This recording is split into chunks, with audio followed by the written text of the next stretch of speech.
تہذیبی جنگ کی بجمیت طلبہ اسلام د لپٹی حفاظت کی، د پردے حفاظت کی، د حیا حفاظت کی، د اقدار و حفاظت بکی، اور د اسلامی سماج اور د اسلامی تہذیب داغی د صف اول مجاہد بجوڑی گی انشاءاللہ. زما وزیر دفاع سے دغه تعلیمی ادارونا او دغه نصاب نه فارغ التحصیل دی. نو بل رضوایی وی محمود غزنوی اخو لوټیراو. سوچ کوي محمود غزنوی لوټیراو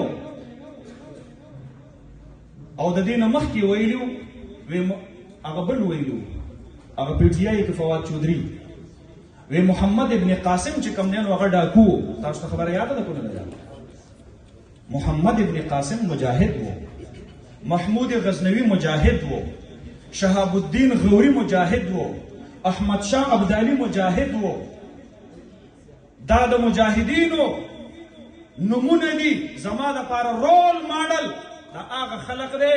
محمد ابن قاسم په تهذیبي جنگ کې د راجا داهر خلاف ودرېدلو چې هغه د یو مسلمان پیغلې د سر نه لپټه ورته وکړې وه او 19 کلن ځوان د هغه ځای نه را روان شو، په دیبل باندې حملې وکړلې، راجا داهر له شکست ورکړلو.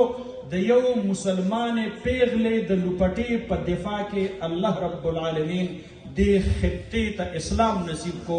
دی وجنا کراچۍ ته او سند ته باب الاسلام ویل کېږي. دی پوره خطې ته الله اسلام د یو خور د هغې د لپټې د تحفظ په خاطر باندې نصیب کړی دی.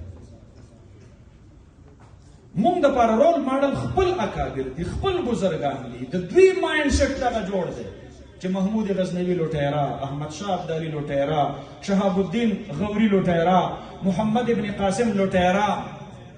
هلکه ما د پاره دا زما هیروز دي او یوازې هغه نه، زه خو دلته خپل یو تاریخ لرم. زه چې اوس راغلم نو دا دلته ستاسو سره په دې ګاونډ کې ملک احمد شاه بابا زمونږ د یوسفزیو نیکه هغه دفن دی.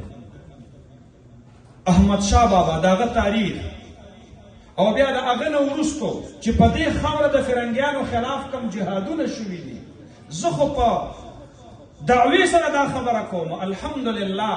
زه وایم کو نن په اسلام آباد باندې سبز هلالي پرچم لهراویږي، د دې په شا باندې زمونږ د دغې خاورې جهادي معرکې پرتې دي.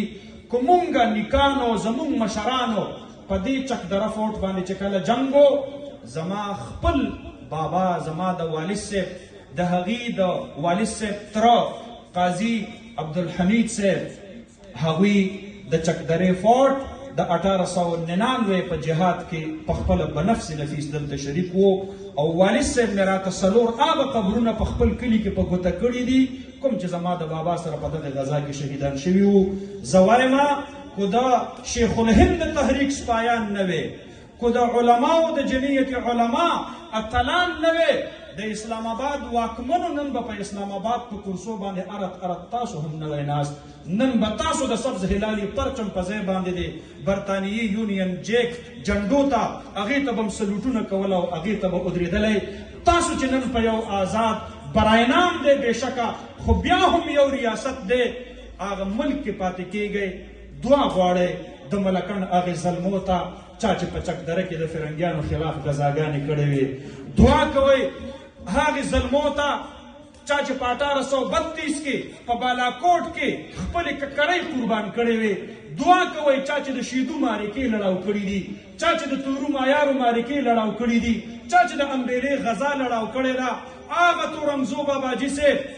دعا کوئ هغه فقیر اے پی ته، دعا کوئ هغه سرتور ملنګ ته، دعا کوئ زما هغې قامي هیروز او اتلانو ته چا چې په خپل جرأت او شجاعت او بهادرۍ باندې د دې ځای نه سپر پاور برطانیه په وباسلو باندې مجبوره کړې ده. ستا په قراردادونو باندې امریکا نه ده تلې، ستا په